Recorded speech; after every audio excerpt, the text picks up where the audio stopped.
Hey everybody, this is Sammy C here.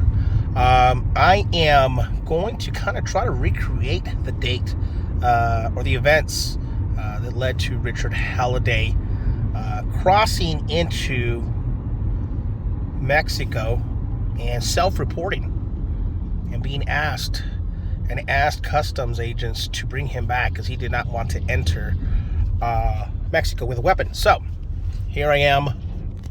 We see here Bridge of the Americas, also known as the Cordova International Bridge. In theory, he would have come in through here. Now, Chief Warrant Officer Soto, if you're listening, photos have shown that Richard entered or passed this gate here, this entrance, at 3:07. If you take a look, those cameras right there, take a picture of all the vehicles, license plates, so forth and so on. Okay.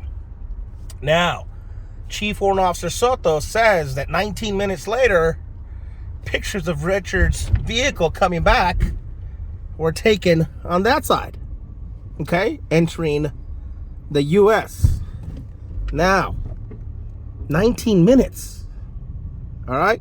So, from here, where we're at now, Richard, according to Chief Warrant Officer Soto, drove past these gates. Okay, you see those rumble strips, they do that so they can shake anything out just in case, take anything illegal. According to them, he drove over. Okay, and if you take a look, you just can't turn around. Okay, all right, but he drove over, according to them, into Mexico, which we're entering now. Okay, now I'm gonna try not to get caught recording because Mexican government doesn't like for people to record too much. But okay, so in theory, he would have had to come over here. Now, if he went here and said, hey, I'm an American citizen, I have a weapon, boom, he would have been arrested. Would have been arrested on the spot, probably done 6 to 9 months in the Cerezo prison here in Juarez. Okay, but here we go. We are roughly 2 minutes, which is nothing, not a big deal. But if you take a look, you have to wait here. It's not that big of a deal. And it's typically not a long line going into Mexico. Typically a longer line to go, okay? But as, you know, it says enter, so I'm entering. I'm gonna try to put the phone down a little bit so I won't get pulled over by Mexican customs, because sometimes they think that you're recording something illegal, whatever. So you come here, you get the green light, then you go through. Now, let's just say, because it's happened to me before, that he gets into secondary, like that vehicle is there, and then they escort him back to the U.S. Guess what? He's got to get in that line over there. And I tell you for a fact, because it's happened to me. I've been deported from Mexico. Yeah. And it didn't take me 19 minutes. When you get sent back to the U.S., you got to get back into that line. Okay? But either way, let's just say he didn't tell him he had a weapon. He crossed into Mexico, didn't say anything, and then went to make a U-turn, go back to the U.S. Okay? Well, here we go. Bienvenidos a Mexico. Welcome to Mexico. Check this out. He'd have to have driven all the way through here. And guess what? He can't make a U-turn here. He's got to keep driving up. Yellow light. This is what's known as called the Chamisal Park. Okay? And then right here you see all these flags. Right here. We're just right across from Juarez. So, Richard would have to have stayed here, or, I'm sorry, crossed this red light here. Okay? He would have had to driven. Here we go. We're still driving. And look at that line. Look at that line. Okay? Soto, are you paying attention? Are you paying attention, Chief Warrant Officer Soto? Richard would have had to have driven, made a U-turn all the way. Hold on. Still not there yet. Still not there yet. Still driving. Okay. For Richard to make a U-turn to go back to the U.S., he would have to have driven, and it's not that much time, okay? We're looking at about 5 minutes, okay? Perfect world situation, no traffic, no nothing. But he would have to have driven roughly 5 minutes. And of course, that's if he knew how to get around. And here, he would have made a U-turn. And I'm going to make a left turn. I'm not going to make the U-turn and go back to the U.S. To Mexico. U.S.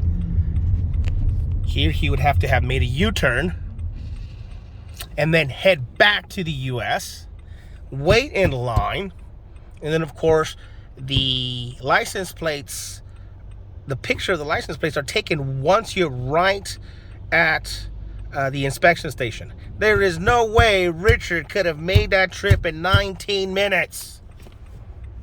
Not at 3 o'clock in the afternoon there, Chief Warrant Officer Soto. What kind of investigating do you guys do out there? 19 minutes? You're out of your mind. CID has spent more time trying to prove that Richard did something illegal instead of trying to find him. Well, that's what they do. I spoke to a soldier yesterday. Soldier himself anonymously said, if CID can't figure something out, they just sweep it under the carpet. Well, guess what? This carpet is one of the largest carpets that we have seen. I had to move because this people in Mexico, they drive pretty aggressive. Okay? So, roughly about 6 minutes.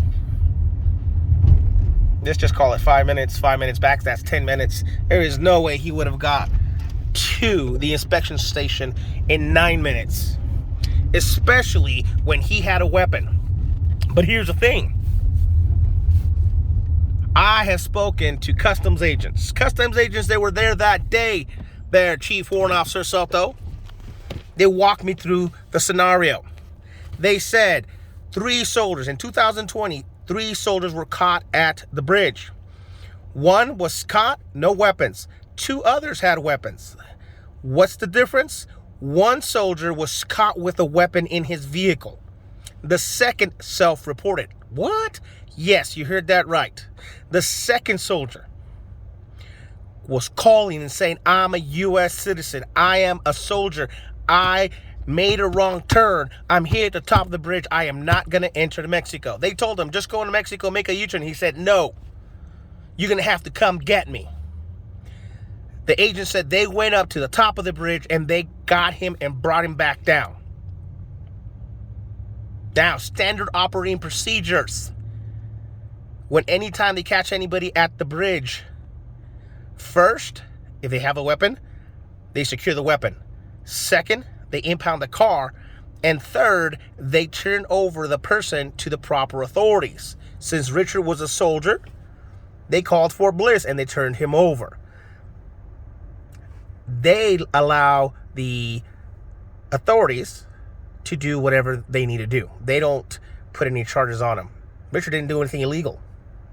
The most that he did was create a little bit of traffic because he refused to enter Mexico. How do I know that? I interviewed agents who were there that day. Soto, why don't you try doing that, Chief Warrant Officer Soto? So, if you guys have any questions or anything, you let me know. This is Sammy C, boots on the ground, coming out here into Mexico, putting my life at risk to prove that CID is not doing their job. But at the same time, I'm here to say, CID, allow me to help you do your job. Push your ego aside and do the right thing for once. Way too many soldiers are going missing. Way too many soldiers are being found dead. Why? Because CID refuses to allow people to help. Look at Fort Hood. How many of the soldiers were found by CID? 0. This is Sammy C in Juarez, Mexico, doing CID's job. We'll check you guys out next time.